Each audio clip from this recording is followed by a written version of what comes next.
Sir Ramoji Rao గారు జగన్ గారి వల్లే చనిపోయారు అని చెప్పేసి ఆ ప్రొడ్యూసర్ నట్టి కుమార్ గారు ఒక స్టేట్మెంట్ ఇవ్వడం జరిగింది సార్.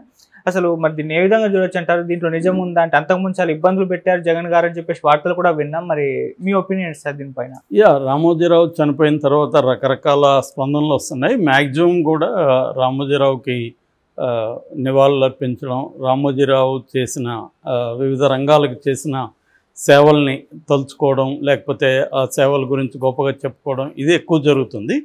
అయితే కొన్ని సెక్షన్స్ నుంచి కొన్ని రకాల రియాక్షన్స్ వస్తున్నాయి. ముఖ్యంగా తెలుగుదేశానికి సంబంధించిన వాళ్ళు కావచ్చు, తెలుగుదేశాన్ని సపోర్ట్ చేస్తున్న కొంతమంది రామోజీరావు చావుకి జగనే కారణం అన్న ఒక వాదనని తీసుకొస్తున్నారు. అందులో బలంగా నట్టి కుమార్ ఆయన ఒక ప్రొడ్యూసర్ కౌన్సిల్కి జాయింట్ సెక్రటరీ.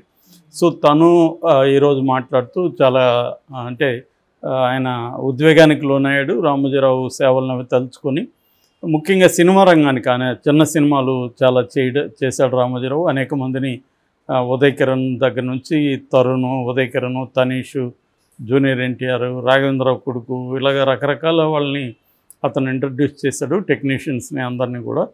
ఇట్లాంటి విషయాలంతా అతను తలుచుకొని మాట్లాడుతూ ఒక కామెంట్ ఏం చేశాడంటే, జగన్ వల్లే ఈయన చనిపోయాడు, జగన్ పెట్టిన బాధల వల్ల మనస్తాపానికి గురై చనిపోయాడని చెప్పాడు. యాక్చువల్గా ఆయనకి 88 చనిపోయిన ఈ టైంకి 87 కంప్లీట్ అయిపోయి 88లోకి వచ్చింది. సో 88 అంటేనే సహజంగా అది ఆల్మోస్ట్ 90 వేసుకుంటే మనం ఒక రకమైన సంపూర్ణ జీవితాన్ని ఆయన జీవించాడు. అయితే జగన్ కారణం అంటే ఆయనకు ఆల్రెడీ క్యాన్సర్ పేషెంట్, ఆయన ఎప్పటి నుంచో ఆయనకి హెల్త్ ఇష్యూస్ ఉండే అవకాశాలు ఉన్నాయి. సో ఇప్పుడు కూడా ఆయనకి ముఖ్యంగా హార్ట్ ప్రాబ్లం వచ్చిందని 5వ తేదీన హాస్పిటల్కి తీసుకెళ్లారని, 3 రోజులు హాస్పిటల్లో ఉండి నిన్న వెంటిలేటర్తో ఆర్టిఫిషియల్గా ఆయనకి శ్వాసని ట్రై చేశారు, బట్ ఫెయిల్ అయిందనేది చెప్తున్నారు. కానీ వాళ్ళ వెర్షన్లో ఏంటంటే రామోజీరావును జగన్ చాలా వేదనకు గురి చేశాడు అనేది చెప్పారు. ఖచ్చితంగా రామోజీరావు వేదనకు గురై ఉంటాడు. ఎందుకంటే ఆయన జీవితంలో ఎవరు కూడా ఆయనే చెప్పుకున్నట్టు ఒక వీడియోలో, ఇది కలికాలమా జగన్ కాలమా నాకు తెలియదు, ఇప్పటివరకు నా దగ్గరికి ఎప్పుడు కూడా పోలీసులు రాలేదు అనేది ఆయన బెడ్ మీద పడుకొని చెప్తున్న వీడియో కూడా బయటకు వచ్చింది. అంటే జగన్ ఖచ్చితంగా ఆయన ఇబ్బంది పెట్టాడు, నో డౌట్. కానీ ఇబ్బంది పెట్టచ్చా లేదా అంటే, ఎవరు ఒకవేళ నేరం చేసి ఆయన పెద్దోడైతే, లేకపోతే చట్ట ఉల్లంఘన చేసి ఆయన చాలా ప్రముఖుడైతే, లేకపోతే ఏజ్ ఎక్కువ అయింటే వాళ్ళ జోలికి వెళ్ళకూడదా అంటే అది వేరే చర్చ. కానీ దాన్ని ఇలా అర్థం చేసుకుంటున్నారు వీళ్ళు ఆయన వేదంతో అని. కానీ నాకు తెలిసి ఇంకెవరు ప్రముఖంగా ఎవరు చెప్పలేదు, ఇతను ఒకడు చెప్పాడు. తర్వాత ఇంకొంతమంది ఎలా చెప్తున్నారంటే, for example Rajendra Prasad actor, ఆయన ఒక సైకోయిన్ ఇబ్బంది పెట్టాడు, ఆ సైకోను అతను ఓడించి ప్రశాంతంగా కన్నుమూశాడు అనేది చెప్తున్నారు. అంటే దీన్నంతా చూసే పర్స్పెక్టివ్ని బట్టి ఉంటుంది. అంటే జగన్ వ్యతిరేకులకేమో రామోజీరావుని జగన్ అనే ఒక సైకో ఇబ్బంది పెట్టాడని, రామోజీరావుని విమర్శించేవాళ్ళేమో జగన్ ఒక హీరో, రామోజీరావుని కూడా టచ్ చేశాడు, ఆయన ఎవరు టచ్ చేయలేకపోయారు, మహామహా సీఎంలందరూ కూడా ఆయనకి తలం చేస్తే ఒక జగనే ధైర్యంగా ఢీకొన్నాడు అనేది చెప్పారు. మనకి ఉండవల్లి చెప్పింది కానీ చూస్తే, ఉండవల్లి చెప్తున్న పాయింట్ ఒకటే, రామోజీరావు మీద నాకేం పర్సనల్గా గ్రడ్జిగానే ఏమి లేదు, బట్ అంత పెద్దోళ్ళే తప్పు చేసి తప్పించుకుంటే చట్టం ముందు ఇంకా చట్టానికి ఏం వాల్యూ ఉంటుంది అనేది ఆయన మాట్లాడింది. ఆయన క్లియర్గా మార్గదర్శి ఫైనాన్సర్ అనే సంస్థ ఒక హిందూ అవిభాజ్య, హిందూ అన్డివైడెడ్ ఫ్యామిలీ కింద రిజిస్టర్ అయిన సంస్థ. అది ప్రజల దగ్గర నుంచి ఫండ్స్ని కలెక్ట్ చేయకూడదు. సో అందువల్ల ఆయన తప్పు చేశాడు, చట్టం ఉల్లంఘన చేశాడు అనేది ఆయన కామెంటు. ఆ కేసులో కూడా జగన్ ఇంప్లీడ్ అయ్యాడు తర్వాత కాలంలో. యాక్చువల్గా ఆ కేసుని ఉమ్మడి హైకోర్టు, ఉమ్మడి రాష్ట్ర హైకోర్టు చివరి రోజు కొట్టేశారు. మళ్ళీ ఆయన పట్టు వదలకుండా సుప్రీంకోర్టుకి వెళ్ళాడు. తర్వాత జగన్ కూడా 2022లో ఇంప్లీడ్ అయ్యాడు. అది జరుగుతుంది. ఫైనల్గా అది సుప్రీంకోర్టు కూడా వాదంతో ఏకీభవించి ఆ ఫండ్ అంతా రిటర్న్ చేయమంది, వీళ్ళు రిటర్న్ కూడా చేసేసారు.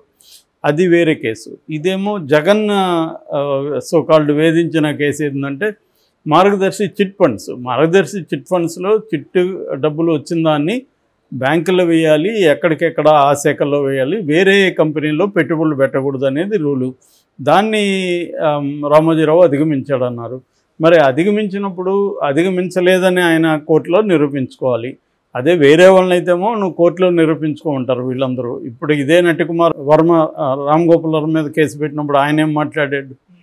సో ఎవరైనా చట్ట ఉల్లంఘన చేస్తే అది కోర్టుల ద్వారా తేలాలి, అంతేగాని నన్ను వేధిస్తున్నాడు అంటే ఎలాగా? మరి జగన్ మీద కూడా కేసులు ఉన్నాయి, జగన్ కూడా నేరం చేయలేదని జగన్ చెప్తున్నాడు.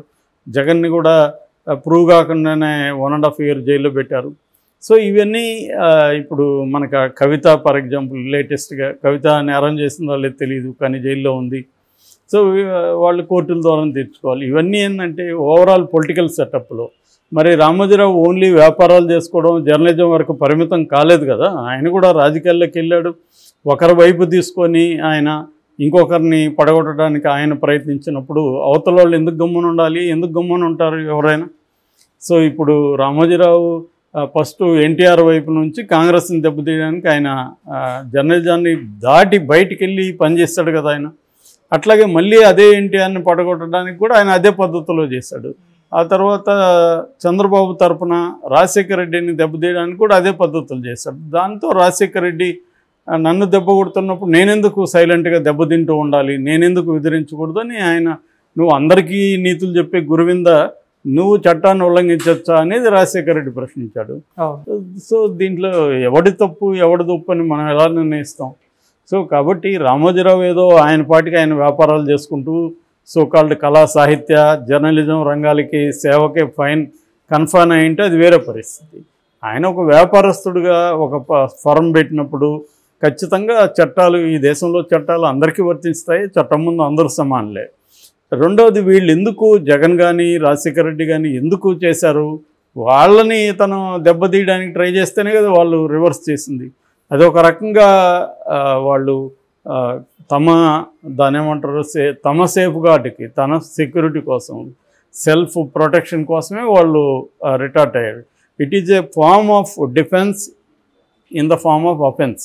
అది అఫెన్స్ రూపంలో ఉండే డిఫెన్స్. అది అంటే నువ్వు నా జోలికి వచ్చి నన్ను ఓడించడానికి ట్రై చేసినప్పుడు నేను కూడా నీ జోలికి వస్తా కదా, నా శక్తి మేరకు వస్తాను. అలాగే వచ్చాడు.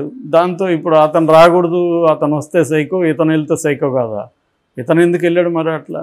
కాబట్టి ఇక్కడ ఏంటంటే ఈయన చెప్పిన దాంట్లో ఈయన తెలుగుదేశం వ్యక్తి నటికుమారు కాబట్టి ఆయన అలా మాట్లాడడంలో పెద్ద ఆశ్చర్యం ఏం లేదు. కానీ ఆబ్జెక్టివ్గా చూసినప్పుడు రామోజీరావు కూడా జగన్ జోలికి వెళ్ళాడు, జగన్ రామోజీరావు జోలికి వచ్చాడు. మళ్ళీ జగన్ని దెబ్బతీయడానికి మరి ఈ గత 2-3 ఏళ్లలో అసలు వేరే న్యూస్ ఏమన్నా చూసామా? ఈనాడులో ఎంతసేపటికి 99% న్యూస్ జగన్ని విమర్శించడమే కదా. కాబట్టి ఇక్కడ ఏంటంటే నేను గతంలో కూడా అనేకసార్లు చెప్పాను, ఇది ఒక వార్ఫేర్ లాంటిది. ఎలక్షన్లు కానీ లేకపోతే రాజకీయాలు, ఈ రాజకీయాల్లో నువ్వు ఎవరి వైపు ఉంటే, నువ్వు నా వైపు ఉంటేమో నేను వాళ్ళని హీరో అంటాను, అవతల వైపు ఉండే వాళ్ళని విలన్ అంటాము. అలాగే ఇక్కడ కూడా నటికుమార్ క్లియర్గా తెలుగుదేశం వైపు ఉన్నాడు కాబట్టి జగన్ విలన్లాగా, సైకోలాగా, ఇంకోటిలాగా కనబడతారు. జగన్ వైపు ఉండే వాళ్ళకి రామోజీరావు కూడా అలాగే కనబడ్డాడు. సో ఈరోజు కామెంట్లు చూస్తే చాలా కామెంట్లు మన యూట్యూబ్ వీడియోల కింద జగన్ని సపోర్ట్ చేసేవాళ్ళేమో రామోజీరావుని గురించి నెగిటివ్ కామెంట్స్ పెడుతున్నారు విపరీతంగా, జగన్కి వ్యతిరేకంగా ఉండేవాళ్ళేమో జగన్ మీద నెగిటివ్ కామెంట్స్ పెడుతున్నారు. సో అందువల్ల అది అర్థం చేసుకో తప్ప ఆయన ఏదో యువకుడుగా ఉండో ఇంకోటో 60-70 ఏళ్ళకి జగన్ పెట్టిన టార్చర్ వల్ల ఏమన్నా జరుగుంటే అయ్యి ఉండండి. నిజానికి ఆయన జగన్ ఓడించాడు కదా, హ్యాపీగా ఇంకా బతుకుండాలి కదా మరి ఆ రకంగా తీసుకున్నప్పుడు. కాబట్టి అది క్లియర్గా ఆయనకి హెల్త్ ఇష్యూస్ వల్ల చనిపోయాడు తప్ప జగన్ పెట్టిన ఇబ్బందుల వల్ల చనిపోయింది అనేది అబద్ధం. ఎందుకంటే ఆయన తట్టుకోగలిగిన ఇట్లాంటివన్నీ క్రైసిస్ చూసిన ఇది ఆయనకు ఉంది. ఆయన సహజంగానే ఆయనకి ఎప్పటి నుంచో ఆరోగ్యం బాగాలేదు, ఇప్పుడే కాదు. సో అది కొంత తీవ్రత దాల్చింది, దాంతో ఆయన చనిపోయాడు తప్ప జగన్ వల్ల చనిపోయినాడు అనేది అబద్ధం.